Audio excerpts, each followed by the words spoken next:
మేధో మదన సదస్సుకు విచ్చేసిన పెద్దలందరికీ నా నమస్కారములు. ముఖ్యంగా ఈరోజు జరుగుతున్న చర్చ కుల గణన జరిగిందా, అంటే సర్వే జరిగిందా, సెన్సస్ జరిగిందా అన్న టాపిక్ని ముందుగా వాళ్ళు గుర్తించి చెప్పాల్సిన అవసరం ఉంది. ఎందుకంటే మనకి స్టూడెంట్స్ ఈడబ్ల్యూఎస్ వల్ల ఎంతో అవకాశాలని కోల్పోతున్నారు. ఇప్పుడు వచ్చిన డేటా ప్రకారం ఓపెన్ కేటగిరీలో ఉన్న వాళ్ళు ఎలా పెరిగారో అర్థం కావట్లేదు. అంటే ఈడబ్ల్యూఎస్ రిజర్వేషన్ 10% వాళ్ళకి వర్తింపజేసుకునేట్టుగా పెరిగింది అనేసి మాకు అర్థమవుతుంది.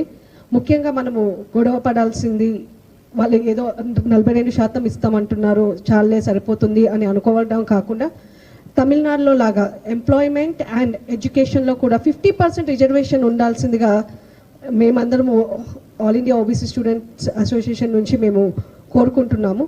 ఎందుకంటే మనము జనాభా ఎంత ఉందో, అంటే ఫస్ట్ నుంచి మనము ఒకటే పంతాలో ఒకటే మాట మీద ఉన్నాము.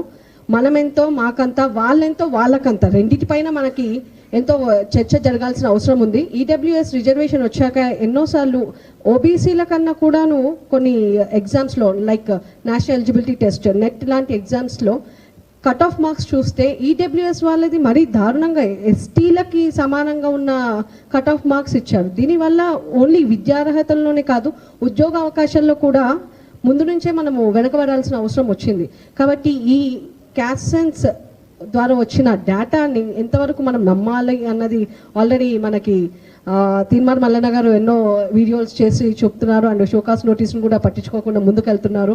డాక్టర్ వక్లాభన్ కృష్ణమోహన్ రావు గారు ఎన్నో సందర్భాల్లో ఇప్పటికీ మనం మేలుకోవాల్సిందిగా, మనకి ముందుకి తీసుకెళ్లాల్సిందిగా వాళ్ళ మాటలు ఉన్నాయి. కాబట్టి ప్రతి ఒక్కరికి మనం ఇప్పుడు ఈ సందర్భంగా ఏంటంటే, ఇప్పుడు మనం పోరాడితే తప్ప ఇంకెప్పుడు కూడా మన అధికారాన్ని మనము సాధించుకోలేము. ముఖ్యంగా ఎడ్యుకేషన్ అండ్ ఎంప్లాయ్మెంట్లో ఇంకా వెనుకబడే ఉన్నాము. ఒకప్పుడు మనకి కావాల్సినంత స్టాండర్డ్స్ ఎడ్యుకేషన్ లేదు అన్నారు. ఇప్పుడు అందరం కూడా, ఒక యాదవ కమ్యూనిటీ కావచ్చు, గౌడ కమ్యూనిటీ కావచ్చు, మునూరు కాపు కావచ్చు, నాయి బ్రాహ్మణ్ కావచ్చు, అందరూ కూడా మనము ఎడ్యుకేషన్, నేషనల్ ఎలిజిబిలిటీ టెస్ట్ లాంటి, సిఎస్ఐఆర్ నెట్ లాంటి వాటిని క్రాక్ చేసుకుంటూ నాలెడ్జ్ని గెయిన్ చేసుకుంటూ ముందుకెళ్తున్నా. కానీ ఇప్పటికీ ఈ రిజర్వేషన్లో జరుగుతున్న అవకతవకల వల్ల ఉండాల్సిన స్థాయిలో ఉండలేకపోతున్నాము. కాబట్టి 50% రిజర్వేషన్ ఉండాల్సిందిగా మనము పోరాడాల్సిన అవసరం ఉంది అనేసి నేను ఈ సందర్భంగా తెలియజేస్తున్నాను. ఈ అవకాశాన్ని ఇచ్చిన మురళీ మనోహర్ గారికి మరొకసారి ధన్యవాదాలు తెలుపుకుంటున్నాను. Thank you very much.